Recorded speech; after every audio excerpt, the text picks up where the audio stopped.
रात का समय था और अंधेरी रात में आकाश में बिजली की कड़क के साथ बारिश शुरू हो गई थी।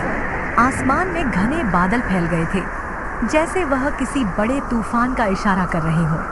अचानक तेज बारिश ने सब कुछ भीग दिया और हवा में ठंडक घुल गई। बिजली की चमक से अंधेरे में थोड़ी रोशनी फैलने लगी, जैसे धरती और आकाश का मिलन हो रहा हो।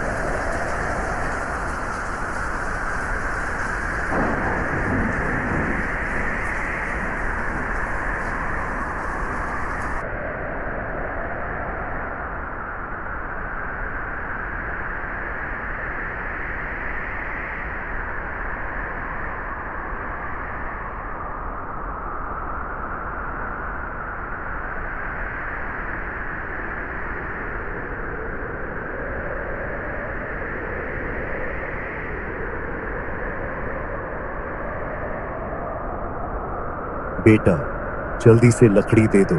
इस ठंड में बिल्कुल नहीं रहा जा रहा है। बहुत ठंड लग रही है। अब तो बस लकड़ी से आग जलाकर थोड़ी गर्मी मिल जाए, तभी कुछ सुकून मिलेगा। कृपया जल्दी से दे दो। ठीक है चाचा, यह लो आपकी लकड़ियां। लेकिन बेटा, अभी मेरे पास पैसे नहीं है। पैसे बाद में ले जाना। ठीक है चाचा, जब आपके पास पैसा आ जाए तब आप पैसा दे देना। तू सदा खुश रहे बेटा। भगवान हमेशा तेरा भला करे। धन्यवाद चाचा, बस आपका यही आशीर्वाद मेरा हमेशा साथ रहे। अच्छा चाचा, अब मैं चलता हूँ, मुझे और भी जगह लकड़ियां देनी है।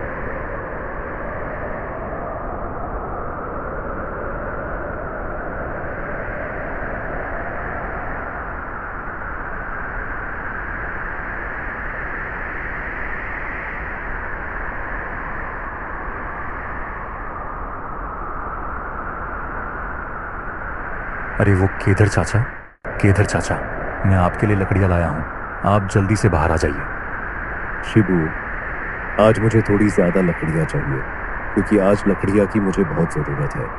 ठंड बहुत बढ़ गई है और इनसे मुझे गर्मी चाहिए, इसलिए जितनी जल्दी हो सके थोड़ी और लकड़ियां दे दो। ठीक है चाचा, यह लो आपकी लकड़ियां। अच्छा ठीक है बेटा, ये लो इसके पैसे। और सुनो, कल थोड़ी ज्यादा लकड़ियां चाहिए, क्योंकि मैंने सुना है कि इस साल बड़ी ही भयंकर ठंडी आने वाली है। चारों तरफ कोहरा मचने लगा है, तापमान काफी गिर सकता है। इसलिए हमें पहले से तैयार रहना होगा, ताकि जब सर्दी बढ़े तो हम बिना किसी परेशानी के उसे झेल सके। बेहतर है कि अभी से लकड़ियां जुटा लो, ताकि ठंड के मौसम में कोई दिक्कत न हो। ठीक है चाचा, आप चिंता मत कीजिए, मैं आपके लिए जरूर लकड़ियां ले आऊंगा। सारी लकड़ियां बेचने के बाद शिबू अपना घर की ओर जाने लगता है। तभी रास्ते में बहुत भयंकर हवाएं चलने लगती हैं। हे भगवान, अब मैं क्या करूं? हवा तो बहुत तेज हो गई है और मुझे जल्दी घर पहुंचना है। अगर मुझे ठंड लग गई तो बीमार पड़ जाऊंगा। कुछ समझ में नहीं आ रहा। इस मौसम में घर तक पहुंचने में भी डर लग रहा है। भगवान से प्रार्थना है कि जल्द घर पहुंच जाऊं और कोई परेशानी ना हो। हे भगवान, ये अब तक कहाँ रह गए हैं? इतनी तेज हवाएं चल रही हैं और ठंड भी बढ़ गई है, जैसे सर्दी ने पूरी तरह से अपना असर दिखाना शुरू कर दिया हो। आंधी और सर्दी दोनों मिलकर जैसे एक अजीब सा माहौल बना रहे हैं।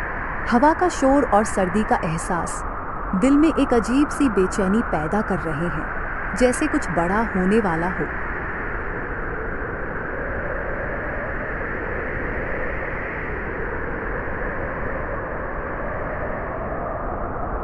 मैं कितनी बार कह चुकी हूँ उनको घर जल्दी आ जाने के लिए, क्योंकि ठंड का समय है, लेकिन वह मेरी बात सुनते ही नहीं है। अगर वह बीमार पड़ गए तो मैं क्या करूँगी? मैंने आपको कितनी बार कहा है ज्यादा बाहर मत रहिए, ठंड का समय है, शाम होने से पहले घर आ जाइए, लेकिन आप हैं कि मेरी बात मानते ही नहीं। अब चलिए अंदर बैठ जाइए, मैं आपके लिए खाना लगाती हूँ। तुम ठीक कह रही हो सावित्री, बाहर में बहुत ठंड है। कल से मैं सुबह जल्दी घर से निकल जाऊंगा और शाम होने से पहले ही घर वापस आ जाऊंगा। इस ठंड में बाहर रहना मुश्किल हो जाता है, लेकिन मुझे काम भी पूरा करना है। तुम अपना ख्याल रखना, गर्म कपड़े पहनना और सुरक्षित रहना।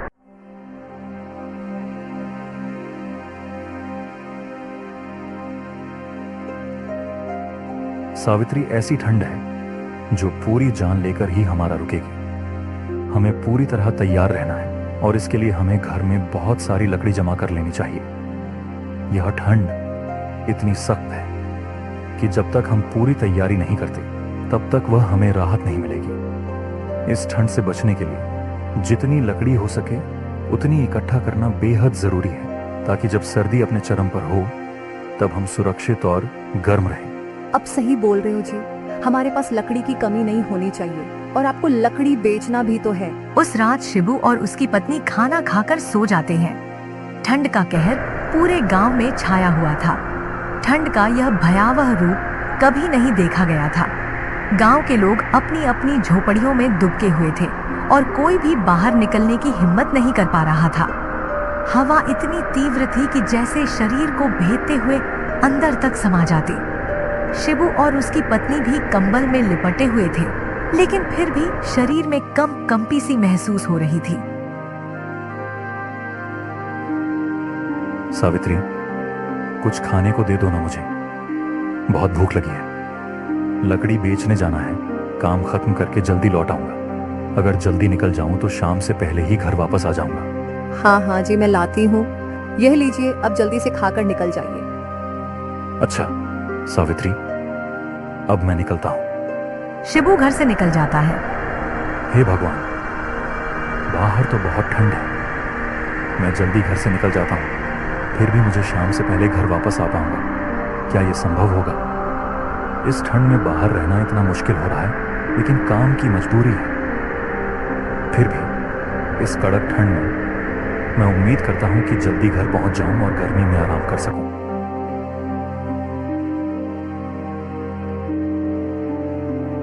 आज गांव में पूरी तरह से घना कोहरा छाया हुआ था। चारों तरफ कोहरा ही कोहरा था, कुछ भी दिखाई नहीं दे रहा था।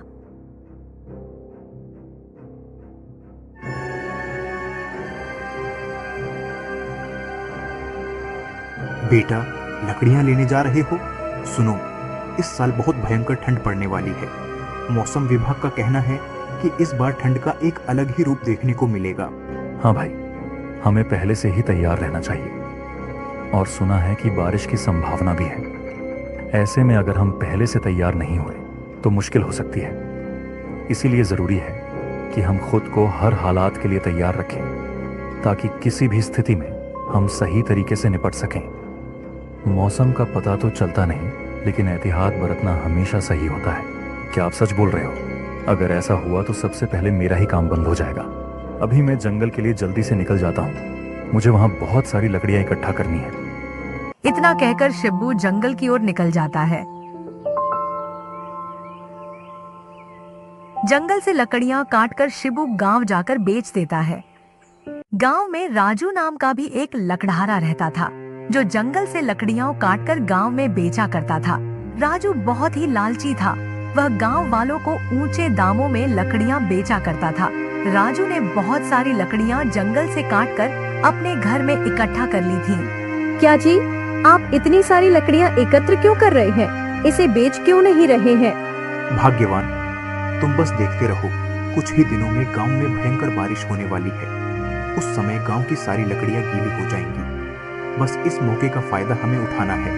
मैं लकड़ियों को ऊंचे दाम पर बेचूंगा। जी, आप मेरी बात मानिए, ऐसा करना सही नहीं होगा। इस तरह के कदम से न केवल समस्या बढ़ सकती है, बल्कि इसके दूरगामी परिणाम भी नकारात्मक हो सकते हैं। हमें हमेशा समझदारी से और सही दिशा में सोचकर ही फैसले लेने चाहिए। भाग्यवान तुम, चिंता मत करो, तुम बस देखते जाओ। वही शिबू दूसरी तरफ गांव में लकड़ियां बेचकर घर आ जाता है। रात का समय था और अंधेरी रात में आकाश में बिजली की कड़क के साथ बारिश शुरू हो गई थी। आसमान में घने बादल फैल गए थे, जैसे वह किसी बड़े तूफान का इशारा कर रहे हों। अचानक तेज बारिश ने सब कुछ भीग दिया और हवा में ठंडक घुल गई। बिजली की चमक से अंधेरे में थोड़ी रोशनी फैलने लगी, जैसे धरती और आकाश का मिलन हो रहा हो।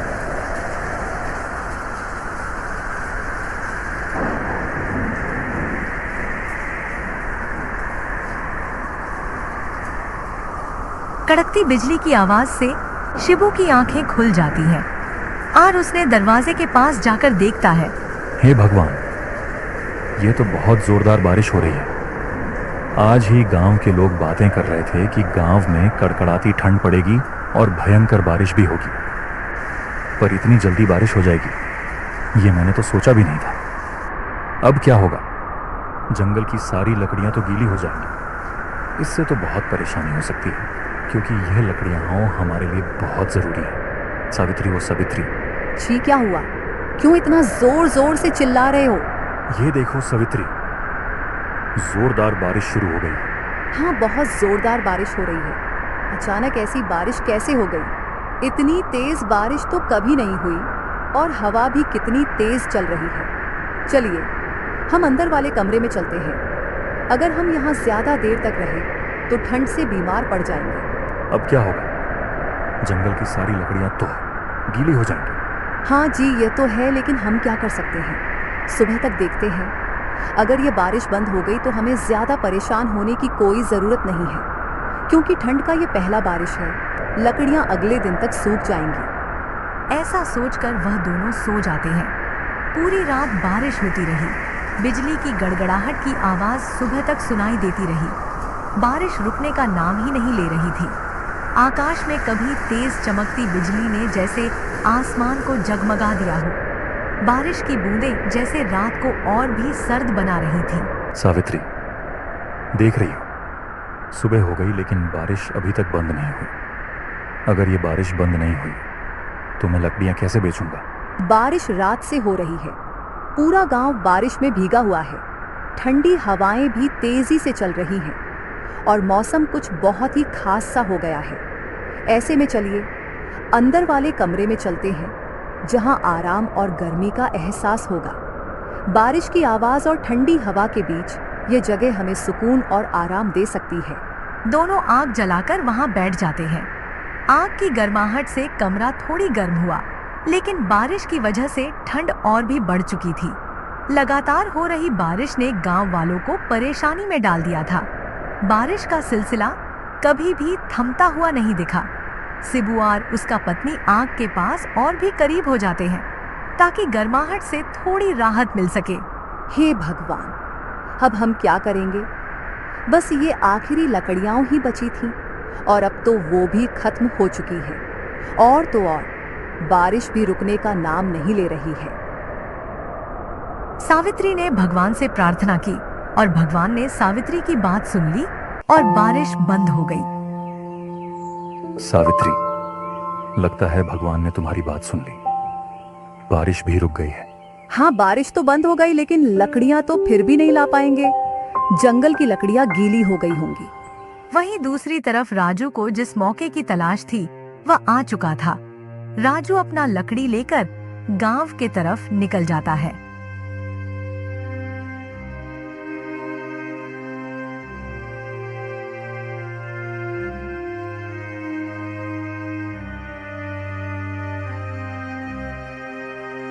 राजू बेटा, लकड़ियां लाए हो? जल्दी से लकड़ियां दे दो, बहुत ठंडी है। ये ठंडी हमें सहन नहीं होती, बहुत जोर की ठंडी है। अब तो हालत कुछ ज्यादा ही बिगड़ने लगी है। ठंडी से बचने का कोई तरीका नहीं दिख रहा। जल्दी से लकड़ियां दे दो, नहीं तो और मुश्किल हो जाएगी। लो चाचा, आपकी लकड़ियां। अच्छा ठीक है बेटा, ये लो इसके पैसे। क्या चाचा, यह तो केवल 30 रुपये हैं। 30 रुपये और लगेंगे। पर बेटा, शिबू तो 30 रुपए में ही लकड़ियां देकर जाता है। काका, आपको तो पता ही है कि कितने दिनों से बारिश हो रही है। जंगल की सारी लकड़ियां गीली हो गई हैं और गांव में अभी लकड़ियां की बहुत कमी हो गई है। इस वजह से लकड़ी की कीमत भी बढ़ गई है। अगर आपको लकड़ियां चाहिए तो इसके लिए 7 रुपए देने होंगे। अभी राजू के पास भी लकड़ियां नहीं हैं, क्योंकि मैंने ये लकड़ियां बाजार से खरीद कर लाई हैं और मुझे ये काफी महंगी मिली हैं। पर बेटे, अभी तो मेरे पास बस 30 रुपए ही हैं। बाकी का पैसा अगले दिन ही ले जाना। नहीं चाचा, मैं यह बाजार से खरीद कर लाया हूँ। मैं इसे उधार नहीं दे सकता। अगर लकड़ियां चाहिए तो इसके पूरे पैसे देने होंगे। ठीक है चाचा, जब आपके पास पैसे होंगे तब आप लकड़ियां ले लेना। अभी मैं लकड़ियां नहीं दे सकता। इतने इतना कहकर राजू उधर से चला जाता है और राजू पूरे गांव में लकड़ियां पूरी ऊंचे दामों में बेचता है और उसे लकड़ियां बेचकर काफी अच्छी कमाई हो जाती है। गांव वाले भी राजू से लकड़ियां खरीदने के लिए मजबूर थे।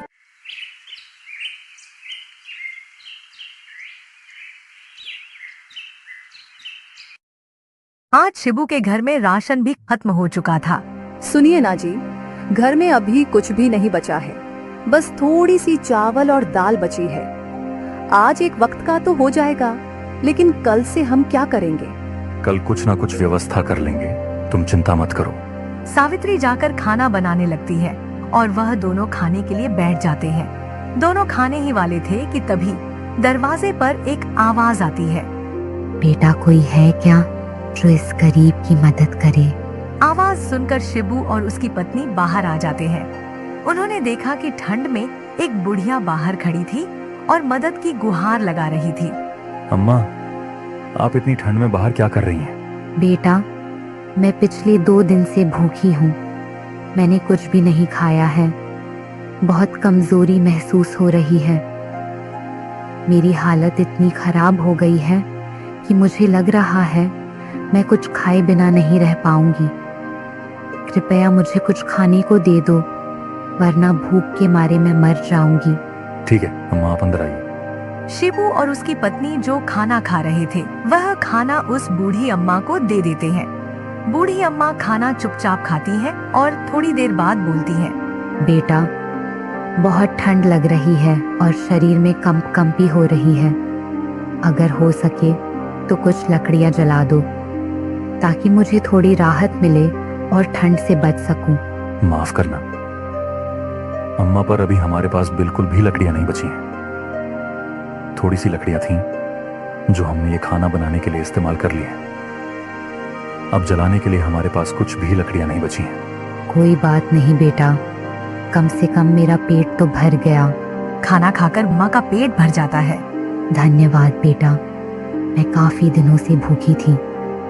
आज यह खाना खाकर मेरा पेट भर गया है। अब मुझे थोड़ी राहत महसूस हो रही है। तुमने मेरी मदद की, इसके लिए मैं हमेशा तुम्हारा आभारी रहूंगी। कोई बात नहीं अम्मा, आपका पेट भर गया, बस इसमें ही हमारी संतुष्टि है। आपकी खुशी ही हमारी खुशी है। अरे बेटा, तुम कितने दयालु हो। बेटा, मेरे पास तो तुम्हें देने के लिए कुछ भी नहीं है, पर ये लो, ये कुछ बीज हैं। इन्हें तुम अपने आंगन में लगा देना। देखना, तुम्हारी सारी परेशानियां दूर हो जाएंगी। तुम्हारी अच्छाई का फल तुम्हें जरूर मिलेगा, बस विश्वास रखना। लेकिन अम्मा, यह बीज हमारी क्या मदद कर सकता है? अरे बेटा, तुम चिंता मत करो, ये कोई ऐसा वैसा बीज नहीं है। इसे बस अपने आंगन में लगा देना, फिर अगली ही सुबह इसका कमाल देखना। ये बीज तुम्हारी मेहनत और विश्वास से फल देगा। जिस तरह से तुम नेक दिल से दूसरों की मदद करते हो, वैसा ही इस बीज से तुम्हें अच्छा फल मिलेगा। बस यकीन रखना, हर चीज का सही समय आता है। अच्छा बेटा, अब मैं चलती हूँ। अम्मा, इतनी ठंड में आप कहाँ जाओगे? आप यहीं पर कुछ दिन रुक जाइए। ठंड से बचने के लिए आराम से रहिए। यहाँ सब ठीक है, कोई परेशानी नहीं होगी। नहीं बेटा, मैं जिस काम के लिए यहाँ आई थी वह पूरा हो चुका है। अब मुझे जाना होगा। इतना कहकर वह बूढ़ी अम्मा उधर से चली जाती है। चलो, हम इस बीज को अपने आंगन में लगा देते हैं।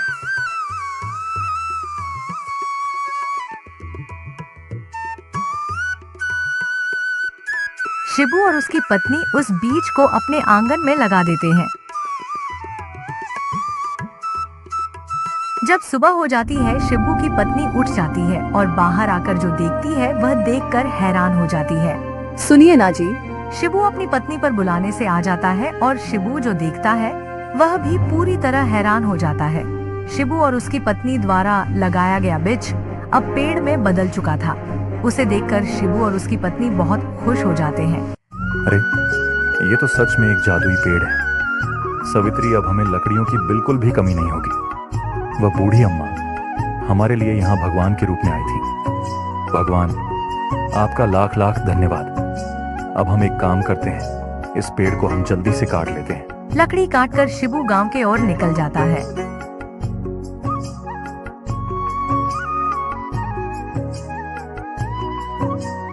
काका, यह देखिए, मैं आपके लिए लकड़ियां लाया हूँ। बेटा, तुमने एक बहुत अच्छा काम किया जो यहाँ लकड़ियां देने आ गया। काफी दिनों से ठंड से परेशान था, जलाने के लिए एक भी लकड़ी नहीं बची थी और राजू भी लकड़ियां देने नहीं आ रहा था। जब मैंने उससे लकड़ियां मांगी तो उसने देने से इनकार कर दिया। काका, अब आपको चिंता करने की कोई जरूरत नहीं है। मैं हर रोज आपके पास लकड़ियां देने आ जाऊंगा। आप आराम से रहें, सब कुछ ठीक रहेगा। मैं हमेशा आपके साथ हूं, जब भी जरूरत पड़ेगी मैं हाजिर रहूंगा। लेकिन शिबू बेटा, तुम्हारे पास यह लकड़ियां कहां से आई? काफी दिनों से तो सूरज निकल नहीं रहा, पूरा गांव पानी में भीग चुका है और जंगल की सारी लकड़ियां भी भीग चुकी हैं। फिर भी तुम ये सूखी लकड़ियां कहां से लाए? काका, आप बस ये समझ लीजिए कि ये भगवान का दिन है। अच्छा काका, अब मैं चलता हूँ, मुझे गांव में और भी लोगों को लकड़ियां देनी है। इतना कहकर शिबू आगे बढ़ जाता है, लेकिन सब कुछ होते हुए राजू चुपचाप देख रहा था। फिर सच्चाई का पता लगाने के लिए राजू ने शिबू का पीछा किया।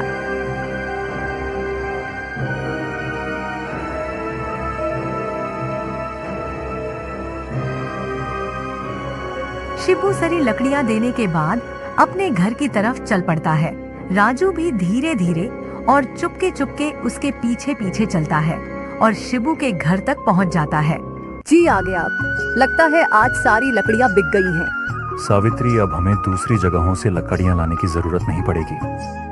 अब हम इसी पेड़ से लकड़ियां काट लिया करेंगे और हमारे काम में भी आसानी होगी। यह पेड़ हमारे लिए एक आशीर्वाद साबित होगा, जिससे न केवल हमें लकड़ियां मिलेंगी, बल्कि हम प्राकृतिक संसाधनों का भी सही उपयोग कर पाएंगे।